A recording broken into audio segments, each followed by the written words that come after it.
Hey guys, I'm literally sitting here working and finally getting to finish my lunch. I'd already started munching on this. It's a huge lunch because I actually didn't get to breakfast today and I was like, I'm gonna die. So it's huge, but so clean and so tasty. And I thought, you know what? I gotta share it with my friends because sometimes I just throw stuff like this together kind of absentmindedly and then realize like what a good discovery it is for having some delicious food to eat. And I don't know about you, but like, I want food to be good. I don't care. Like, I want it to be healthy. I don't care though, like, if it's simple, I need it to be healthy and tasty. That's what I need. It brings me so much joy to have healthy, tasty food. I know not everyone's like that. Some people are like, whatever, I eat to live. That's all. I don't need to enjoy it. But if you are like me and you need to enjoy your food, try this. If you want it to stay healthy, and if you can tolerate meat pretty well and you don't have like alpha gal issues, even better. This is just some like chopped up. I just cut real quick, like little nugget sized pieces of organic chicken breast. And I like sauteed it all up in a pan, kind of browned it. I didn't do a great job, honestly. But I didn't have a lot of time and I was busy while I was doing it. So I just threw some basic seasoning on it, salt, pepper, garlic, onion powder.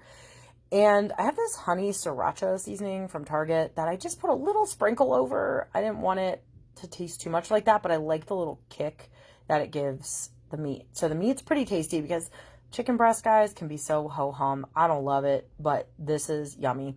Also, I cooked it in some really good fat, some olive oil and some like bacon grease in this case, but sometimes I'll use sesame oil. Coconut oil could be used, avocado oil, so you want to use some really good high quality fats because you want healthy fat in your diet for healing. You need healthy fat for healing.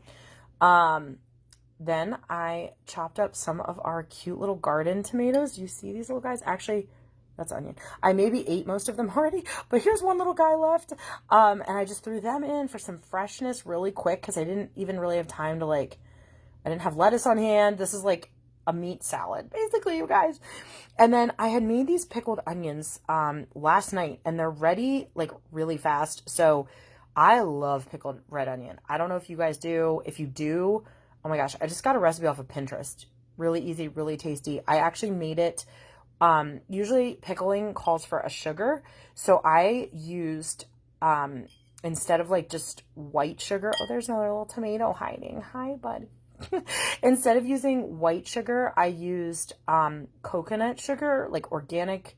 It's unrefined, a little better glycemic index and some mineral content. Like it's just a little healthier. It is still sugar, I know. And I used a little erythritol because sometimes I do use natural like plant alcohol based sugars. There's some debate. Like I don't try to use them in excess, but I just try to use them to I used half and half just to take the edge off the glycemic index and the sugar content. Even though there's not a lot of onions in here, I try to just not have extra sugar where I don't need to have extra sugar, basically. So I threw in a few of these pickled onions for flavor and crunch, and I adore them. And then also for crunch, can you see all my bean sprouts? So we love to sprout, actually these are not beans technically, these are like salad mix, like broccoli, alfalfa, all kinds of sprouts. We sprout a lot in our house. We enjoy them. We get them on our Zyto scans a lot. So anyway, I totally threw them in. I throw them in everything. They're really good in scrambled eggs. They're good in like all kinds of salady things, like even pasta salad or like tuna salad, whatever. You can even like saute them with other sauteed veggies. They make a good garnish on top of like fish or meat. Or roasted veggies, you could garnish with these. So anyway, it's a great way to get a little extra veg and nutrition because they're really high nutritional content because they are still in sprout form. So I threw those in and then I just threw a simple, clean, dairy-free dressing over it all. I think this one's like some kind of like cilantro lime or cilantro ranch. I don't even remember, but it's tasty. I recommend, look, some more sprouts. I got to mix them in. I recommend Tessa Mae's or Primal Kitchen. You could check out Sir Kensington as well. I don't think it's quite as clean, but might be a step in the right direction. You can totally make your own dressings really, really easily, honestly. So yes, some of this required a little bit of prep, like pickled onions, and the sprouts had to grow, and we grew the tomatoes in our garden.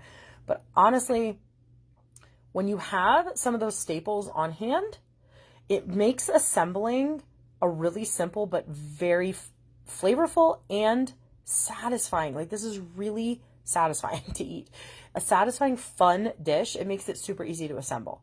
So pickled onions take like 30 minutes to a day to marinate in the fridge, basically. Once you have, like, all you do is you make the liquid for pickling on your stovetop, slice your onions, pack it all in a jar, pour the liquid on it, put it in the fridge. Like, it's super simple.